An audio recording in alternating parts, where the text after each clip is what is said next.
Porque a lei veio por Moisés, Jesus trouxe graça e verdade. João 1:17. Se inscreva no canal e compartilhe com um amigo.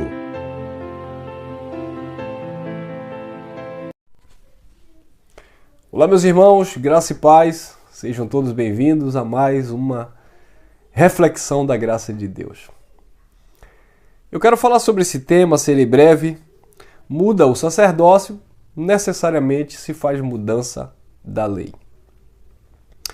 Hebreus capítulo 7, versículo 11 diz assim: de sorte que se a perfeição fosse pelo sacerdócio levítico, porque sobre ele o povo recebeu a lei, que necessidade havia de que outro sacerdote, segundo a ordem de Melquisedeque, fosse chamado e não segundo a ordem de Arão? Porque mudando o sacerdócio, necessariamente se faz mudança da lei. Então, abençoados, o sacerdócio que ministrava na lei era o sacerdócio levítico. Sacerdócio esse que veio de Arão, da ordem de Arão. Então, esse sacerdócio levítico que veio da ordem de Arão é que ministravam no Antigo Pacto. Esse sacerdócio é que oferecia sacrifício de animais, era esse sacerdócio levítico da linhagem de Arão que recebia dízimos, que fazia circuncisão, as oblações, as lavagens da lei, que ministrava no templo. Então, era esse sacerdócio levítico que era responsável por dirigir o culto ao Eterno lá no Antigo Pacto. Só que houve uma mudança, porque esse sacerdócio ele não era perfeito. Era um sacerdócio fragilizado, um sacerdócio fraco por causa da carne. Então, era necessário que outro sacerdote se levantasse. Não mais o sacerdócio segundo a linhagem de Arão, não mais o sacerdócio levítico que ministrava especificamente dentro do contexto da lei. Mas Cristo agora foi levantado como sumo sacerdote, não segundo a ordem de Arão, não segundo a linhagem da tribo de Levi, mas segundo a linhagem ou da ordem de Melquisedeque. Melquisedeque foi o sacerdote do Deus Altíssimo, que se manifestou para Abraão antes da lei, e Abraão ali o reverenciou, Abraão ali deu o dízimo dos despojos, né, da guerra, da matança dos reis, dízimo voluntário, diga-se de passagem. E esse sacerdote, essa representatividade desse sacerdócio, já apontava, na verdade, para Cristo. Cristo veio da tribo de Judá, tribo essa que não foi levantado nenhum sacerdote para servir no templo. Moisés não falou de nenhum sacerdote vindo da tribo de Judá. O sacerdote era da tribo de Levi. E sobre esse sacerdote as pessoas faziam os sacrifícios, davam dízimo, etc. e tal. Todo aquele contexto legalista que nós bem conhecemos. Pois bem, no versículo 12 diz que mudando-se o sacerdócio, necessariamente também se faz mudança da lei. Como aquele sacerdócio da linhagem de Levi era fraco, da ordem de Arão, Cristo veio e, como um sacrifício perfeito, ele sendo sumo sacerdote dos bens futuros, e com o próprio sacrifício, ele se ofereceu a si mesmo para cumprir todos os pré-requisitos, todas as indulgências que havia lá no Antigo Pacto, na lei de Moisés. Por isso que João Batista diz: eis aí o Cordeiro de Deus que tira o pecado do mundo. Então aquele sumo sacerdote ofereceu o seu próprio corpo como sacrifício perfeito. E ele não veio da linhagem de Arão, ele não veio da ordem de Arão, ele não veio da linhagem e nem da tribo de Levi, que tinha a responsabilidade de servir no templo. Tanto é que aqui no versículo Hebreus, capítulo 7, no versículo 9, diz assim: e por assim dizer, por meio de Abraão, até Levi, que recebe dízimo, pagou dízimo, porque ainda ele estava nos lombos de seu pai quando Melquisedeque lhe saiu ao encontro. Então, observe que a lei de Moisés ela foi estruturada, ela foi implantada, ela foi estabelecida mediante o chamado do patriarca dos judeus, o patriarca da fé, Abraão. Os irmãos da tradição religiosa, principalmente os líderes, eles dizem, né, quando as pessoas tocam em relação ao assunto do dízimo, eles dizem assim, não, mas o dízimo tem que ser dado porque o dízimo foi antes da lei. O dízimo aconteceu, a primeira prática do dízimo foi com Abraão, depois também Isaac e Jacó, eles praticaram essa questão do dízimo. Então ele tem que ser dado até hoje, tem que ser pago, porque o dízimo não foi dentro da lei. Só que o dízimo foi inserido no contexto da lei depois. Tá? Até porque o dízimo não era dinheiro. E outra coisa, se eu vou usar o dízimo de Abraão, porque Abraão deu o dízimo antes da lei, então no tempo da graça hoje as pessoas teriam que fazer a circuncisão, porque Abraão também foi circuncidado antes da lei. E a circuncisão, bem como o dízimo, passou a fazer parte do contexto, né, da lei de Moisés. Então, como é que... Isso seria malícia, né? Eu vou usar o dízimo de Abraão porque foi antes da lei, mas eu não vou circuncidar, sendo que também Abraão circuncidou antes da lei. Circuncidou-se a si mesmo e circuncidou toda a sua casa. E aí, como é que fica essa história? É porque eles acham que Abraão representa os gentios. Não. Abraão era o patriarca da fé dos judeus, tá? Nós somos representados no sacrifício de Cristo. Quando Cristo morreu e ressuscitou ao terceiro dia, então os gentios, ou seja, os não-judeus, que não faziam parte daquele contexto, daquele sistema patriarcal de Abraão, que não fizeram parte do contexto da lei de Moisés, que não tinham recebido a lei, o mandamento de pedra lá do Sinai, né? Malaquias capítulo 4, versículo 4, fala que Moisés recebeu a lei para aplicar sobre Israel. Estatutos e ordenanças que Moisés recebeu de Deus para aplicar sobre Israel. Então não tem nada a ver para os não-judeus. Tanto é que a cerimônia pascual, só quem podia participar era os judeus e, detalhe, circuncidado. Hoje em dia as pessoas pegam o pão, partem e dizem que o pão, o suco, né, que na verdade era vinho, é uma chamada Santa Ceia. Não existe Santa Ceia na Bíblia. Era a Páscoa dos judeus.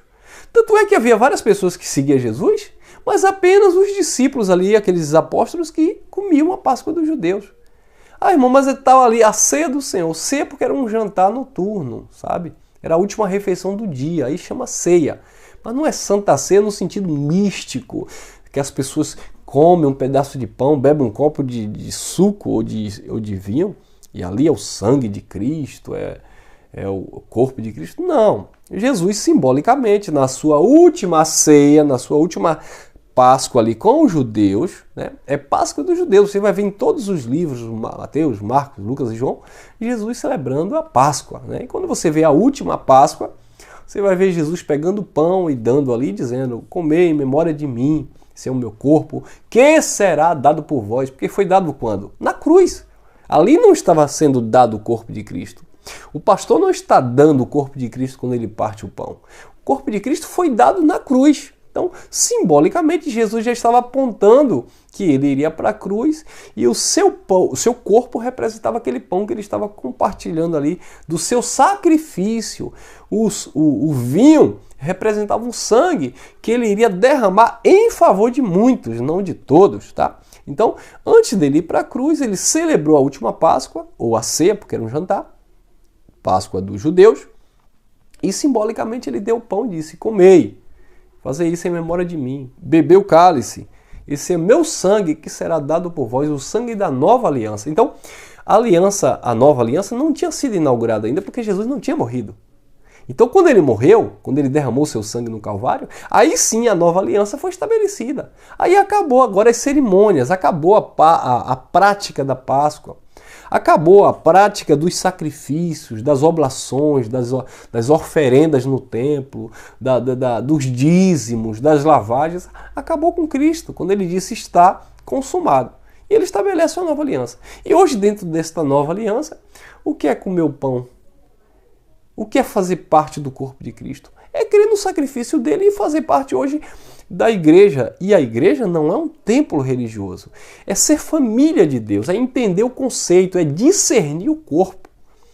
Paulo falando aos Coríntios, os pastores dizem que Paulo ali está estabelecendo uma nova ceia, ou a Santa Ceia. Não, Paulo não está estabelecendo nada.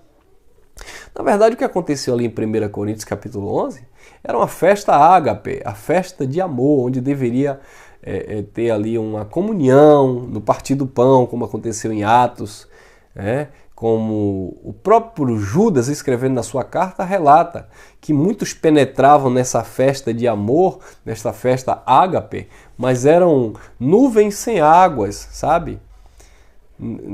Eles se introduziam naquelas festas, naquela liberdade, naquela comunhão, mas eles não faziam parte daquela comunhão. Era como Judas. Judas estava ali na mesa com o Senhor deu o pão na boca, mas Judas era um opositor. Judas era o traidor. Então, não significa porque come o pão e bebe o suco que tem comunhão com Deus. Judas comeu o pão da Páscoa, tomou o vinho e era o traidor. Então, não faz sentido você ter comunhão com Deus porque você come. Nem todo mundo que come comigo no restaurante tem a minha amizade, tem comunhão com a minha pessoa. Não, o restaurante está lá, a gente coloca uma mesa. Se alguém sentar perto e almoçar, pode até falar comigo, pode até, sei lá, tomar um refrigerante ou um suco comigo. Mas significa que tem uma comunhão comigo? Não, assim era Judas. Judas não tinha comunhão com o Senhor, Judas não tinha comunhão com os irmãos. E assim são muitos irmãos hoje na tradição religiosa. Come lá o pão, bebe lá o suco, mas não tem comunhão com ninguém, não tem comunhão com o Pai porque eles não temem a palavra de Deus. E primeiro que eles não entendem essa questão pactual. Então logo aquela comunhão é uma comunhão religiosa, mas não tem nenhum tipo de fundamento, coerência com o Evangelho. Então, abençoados, Cristo veio justamente para mudar as leis. João capítulo 1, versículo 17, diz que Moisés trouxe a lei. Jesus trouxe graça e verdade. Moisés trouxe a lei para os judeus. Jesus trouxe graça e verdade para a igreja. A igreja está debaixo da graça de Deus e não debaixo da lei de Moisés. Quem estava debaixo da lei de Moisés estava debaixo do ministério, nós falávamos isso no domingo, do ministério de condenação e morte, onde havia pecado, porque havia transgressão da lei, onde havia todo aquele contexto de treva, de ignorância, sabe, de maldição. Agora Cristo veio, quebrou a maldição, porque está escrito, maldito todo aquele que for pendurado no madeiro, Gálatas 3,13. Então, ele quebrou essa maldição. Efésios capítulo 1, versículo 3, ele abençoou o povo com todas as sortes de bênçãos espirituais nas regiões celestiais. Olha que coisa linda. Que povo? Efésios 1,4, aquele povo que ele elegeu antes da fundação do mundo. Então, nós não estamos debaixo da lei de Moisés. Mudou o sacerdote, mudou também a lei. Necessariamente se faz mudança da lei. Nós estamos debaixo da lei do Espírito de vida. Romanos capítulo 8, versículo 2. Porque a lei do Espírito de vida em Cristo Jesus me livrou, me libertou da lei do pecado e da lei da morte. Quando Jesus disse em João 8,32, conhecereis a verdade e a verdade vos libertará, é nesse sentido. Muitas pessoas precisam conhecer essas verdades para verdadeiramente viver a graça de Deus em Cristo Jesus. Sem dependência.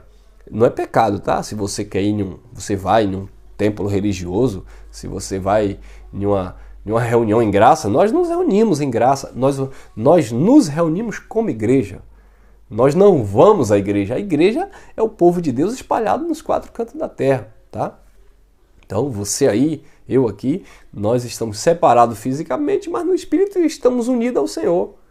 Porque aquele que se uniu ao Senhor se tornou um só espírito com Ele. Então não é a carne e sangue que herda o reino. É o espírito do eleito que está ligado ao espírito do nosso Deus eterno. Amém, meus amados? Que haja luz, que haja graça sobre graça, que venhamos a cada dia crescer na graça e no conhecimento do Pai. Nós estamos vivendo a lei do Espírito de vida. Mudou o sacerdócio. Saiu o sacerdócio levítico, segundo a ordem de Arão, e entra o sacerdócio eterno, perpétuo, de Cristo Jesus, segundo a ordem de Melquisedeque, onde o verdadeiro sacrifício já foi feito, onde ele não exige mais sacrifício, porque o único que perfeito foi ele.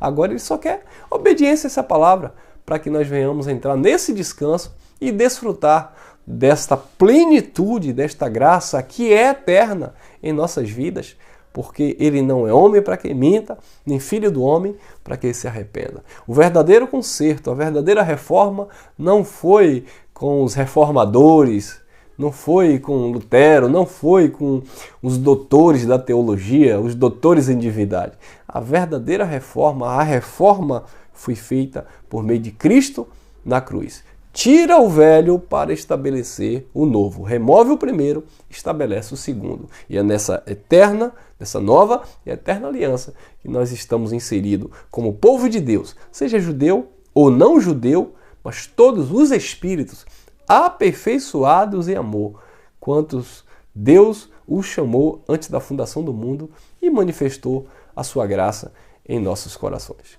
Enquanto isso, os nossos irmãos na tradição vivem lutando, brigando para não perder a salvação, comendo pão e dizendo que está comendo o corpo de Cristo. Quando participar da comunhão, é participar desta aliança eterna, é entender esse conceito de pacto e desfrutar da graça, do amor e da misericórdia do nosso Deus. Amém, meus irmãos? Obrigado a vocês aí nos comentários, graça e paz, graça eterna, e vamos que vamos a cada dia. Compartilha aí, desfrutando e levando para que outros também venham desfrutar e descansar, que a sua mente, que o seu coração esteja em paz, que a sua vida seja de fato uma vida cheia, repleta desta graça maravilhosa de Deus e que os frutos do Espírito venham se manifestar a cada dia em nossos corações, na nossa mente.